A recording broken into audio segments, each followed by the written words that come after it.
ओम प्रकाश वाल्मीकि जूठन भाग पहला। एक रोज़ हेडमास्टर कलीराम ने अपने कमरे में बुलाकर पूछा, क्या नाम है बे तेरा? ओम प्रकाश। मैंने डरते डरते धीमे स्वर में अपना नाम बताया। हेडमास्टर को देखते ही बच्चे सहम जाते थे। पूरे स्कूल में उनकी दहशत थी। चूहड़े का है? हेडमास्टर का दूसरा सवाल उछला। जी। ठीक है, वह जो सामने शीशम का पेड़ खड़ा है उस पर चढ़ जा और टहनियाँ तोड़ के झाड़ू बना ले। पत्तों वाली झाड़ू बनाना और पूरे स्कूल को ऐसा चमका दे जैसा शीशा। तेरा तो यो खानदानी काम है ना, जा फटाफट लग जा काम पे।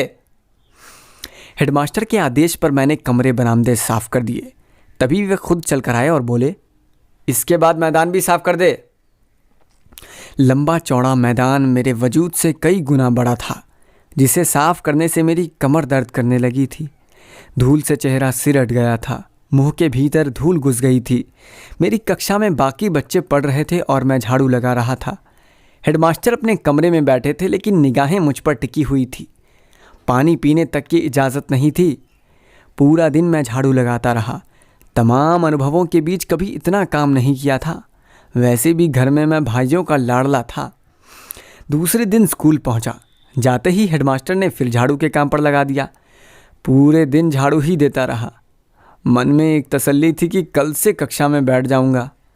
तीसरे दिन मैं कक्षा में चुपचाप जाकर बैठ गया। थोड़ी देर बाद उनकी दहाड़ सुनाई दी। उनकी दहाड़ सुनकर मैं थर थर काँपने लगा था। एक त्यागी लड़के ने चिल्लाकर कहा, माँ साहब वो बैठा कोने में। हेडमास्टर ने लपक कर मेरी गर्दन दबोच ली। उनकी उंगलियों का दबाव मेरी गर्दन पर बढ़ रहा था। जैसे कोई भेड़िया बकरी के बच्चे को दबोच कर उठा लेता है। कक्षा से बाहर खींचकर उसने मुझे बरामदे में ला पटका। चीख कर बोले, जा लगा पूरे मैदान में झाड़ू।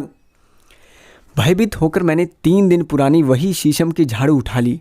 मेरी तरह ही उसके पत्ते सूख कर झड़ने लगे थे।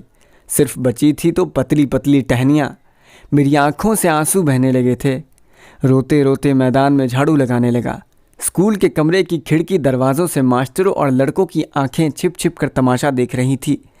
मेरा रोम रोम यातना की गहरी खाई में लगातार गिर रहा था। मेरे पिताजी अचानक स्कूल के पास से गुजरे। मुझे स्कूल के मैदान में झाड़ू लगाता देखकर ठिठक गए। बाहर से ही आवाज़ देकर बोले, मुंशी जी ये क्या कर रहा है? वो प्यार से मुझे मुंशी जी कहा करते थे। उन्हें देखकर मैं फफक पड़ा। वे स्कूल के मैदान में मेरे पास आ गए। मुझे रोता देखकर बोले, मुंशी जी रोते क्यों हो? ठीक से बोलो, क्या हुआ है? मेरी हिचकियां बंद गई थीं। हिचक हिचक कर पूरी बात पिताजी को बता दी कि 3 दिन से ये रोज़ झाड़ू लगवा रहे हैं और कक्षा में पढ़ने भी नहीं देते। पिताजी ने मेरे हाथ से झाड़ू छीनकर दूर फेंक दी। उनकी आंखों में आग की गर्मी उतर आई थी।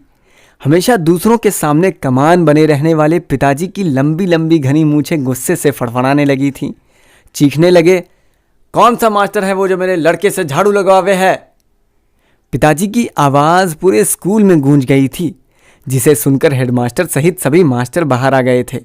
कलीराम हेडमास्टर ने गाली देकर मेरे पिताजी को धमकाया, लेकिन पिताजी पर धमकी का कोई असर नहीं हुआ।